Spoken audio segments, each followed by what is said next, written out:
আসসালামু আলাইকুম রহমতুল্লাহ। সম্মানিত ফেসবুক বন্ধুরা, আপনারা সবাই কেমন আছেন? আশা করি আপনারা সবাই ভালো আছেন। আজকে ভিডিওটি দেখে আপনারা বুঝতে পারতেছেন যে আজকে কতটা ভিড় ছিল।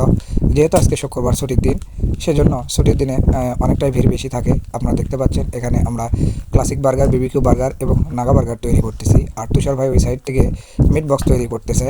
তো মোটামুটি আজকে অনেক ভিড় ছিল। আজকে আমি, তুষার ভাই, সাব্বির ভাই এবং তুষার ভাইয়ের আরেকটা ফ্রেন্ড, ভিড় থাকায় এই চারজন মিলে আমরা ফুড কার্টটি সামলাচ্ছি। তো এখানে মোটামুটি বেশ কয়েকটি অর্ডার ছিল। বার্গার ছিল, মিট বক্স ছিল। এইদিকে সাব্বির ভাইয়া মিট বক্সের বক্সটি অনেক সুন্দরভাবে সাজাচ্ছে। সাব্বির ভাইয়া খুব অমায়িক একজন। সে অনেক ফ্রেন্ডলি এবং অনেক মজার মজার কথা বলে, সেজন্য সে বিভিন্ন জোকস বলতেছে এবং হাসাহাসি করতেছে, আমরাও হাসাহাসি করতেছি। এইদিকে কাস্টমারকেও আমরা সার্ভিস দিচ্ছি। তো সকলে ভালো থাকবেন, সুস্থ থাকবেন। দেখা হবে অন্য কোনো ভিডিওতে। আসসালামু আলাইকুম ওয়া রাহমাতুল্লাহ।